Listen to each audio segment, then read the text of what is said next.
देखिए, जनता तो मोदी जी के साथ है। अभी जो भी बिहार में विकास हुआ है वो केंद्र सरकार के थ्रू हुआ है, राज्य सरकार के थ्रू कुछ काम नहीं हुआ। ये तो बीजेपी की भारी रहेगा। मुकाबला जो सिवान में चल रहा है वो तिरकोड़िए चल रहा है। उन्होंने ये भी कहा था कि मैं बनारस को ऐसा बना दूंगा। 5वें चरण की वोटिंग की बात कर ली जाए तो 20 मई को 5वें चरण का मतदान होगा। ऐसे में देश की नजर जो है इस पर टिकी हुई है, लेकिन 6वां और 7वां चरण भी जो है वो भी काफी महत्वपूर्ण है। पूर्वांचल की सीटों पर इन चरणों में मतदान होगा।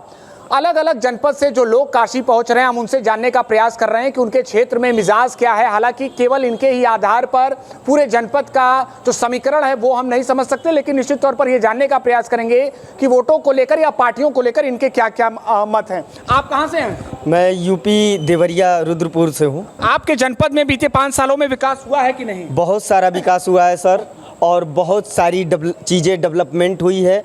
और इस बार जो है तय है 400 के पार मोदी जी जो है जाएंगे।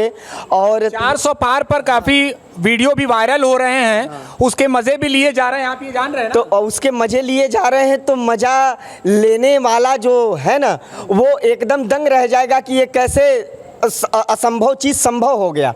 अच्छा। हाँ, और ये बाबा विश्वनाथ की कृपा है। विश्वनाथ ममनाथ पुरारी, त्रिभुवन महिमा विदित तुम्हारी। ये श्री रामचरितमानस में गोस्वामी तुलसीदास जी ने लिखा है कि जिनके यश को तीनों लोकों में गाया जाता हो, ऐसे हमारे श्री देवादिदेव महादेव बाबा विश्वनाथ हैं। तो जब बाबा विश्वनाथ के कायाकल्प को बदल सकते हैं हमारे मोदी जी, और विश्वनाथ को जो है विश्व विख्यात कर सकते हैं, तो हमारे यहाँ जो है छोटी काशी कही जाने वाली श्री दुग्धेश्वर नाथ जी का मंदिर है।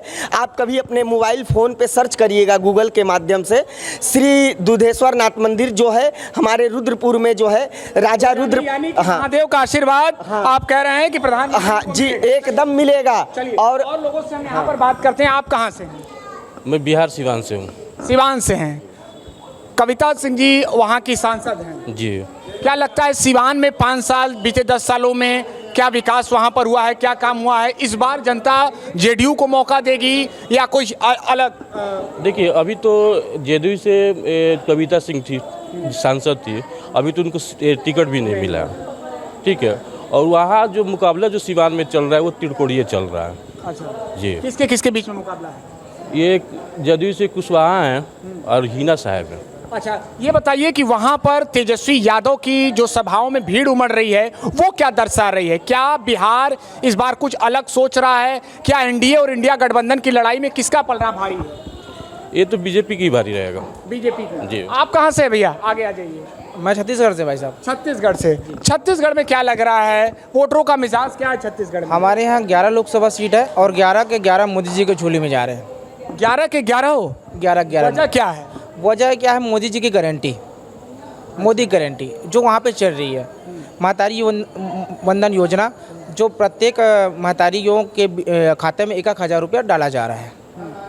केवल योजनाओं की बात कर लें या फिर कुछ अन्य भी ऐसे विषय हैं या जो पुराने मुद्दे रहे उनके आधार पर सरकार को लोगों का समर्थन मिला, क्या वजह है? अभी हमारी छत्तीसगढ़ में नए सरकार गठन में विष्णुदेव साय जी के उनके सरकार के गठन होने से जो हमारा वादा था 2 साल का बकाया बोनस, मोदी जी जो गारंटी थी, हमारे राज्य में पूर्णता दी गई है। अच्छा, तो इनके आधार पर इनके आपको लगता है कि छत्तीसगढ़ हो या अन्य देश के प्रदेश हो, वहाँ पर बीजेपी को समर्थन मिलने जा रहा है या इंडिया गठबंधन को समर्थन? क्योंकि बीजेपी तो 400 प्लस की बात कर रही है। बीजेपी 400 प्लस की जो बात कर रही है वो बहुत सही कर रही है।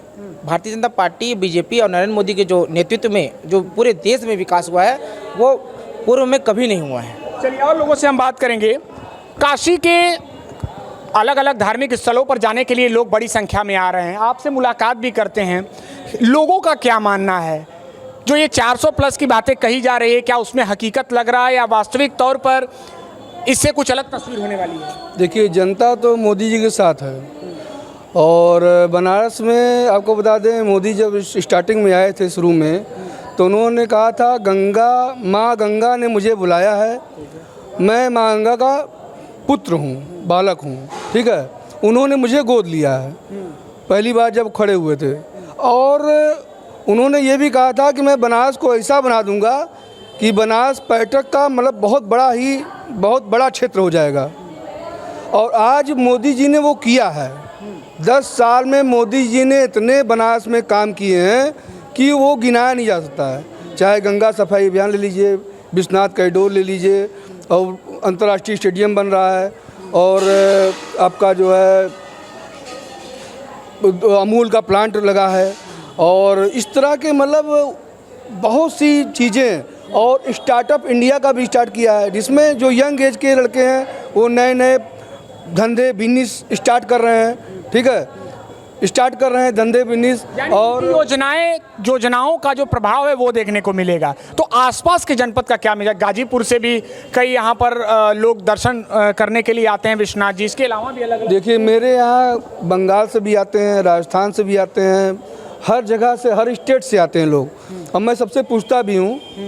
तो कुल मिला के निचोड़ ये है कि 400 पार तो हो ना हो, लेकिन 400 के नज़दीक तो पहुँच ही जाएंगे। अच्छा, 400 के नज़दीक पहुँच रहे हैं। हाँ, अगर 400 पार हो गया तो फिर ठीक ही है, क्योंकि देखिए विश्वनाथ जी का, बाबा विश्वनाथ जी का आशीर्वाद किसी किसी को मिलता है, और मोदी जी को विश्वनाथ जी का आशीर्वाद मिल चुका है आशीर्वाद। हाँ। चलिए, इसके अलावा ये बताइए कि बिहार में तेजस्वी ने ये कहा कि हमने जो नौकरियां कम समय में दी है वो एक इतिहास है।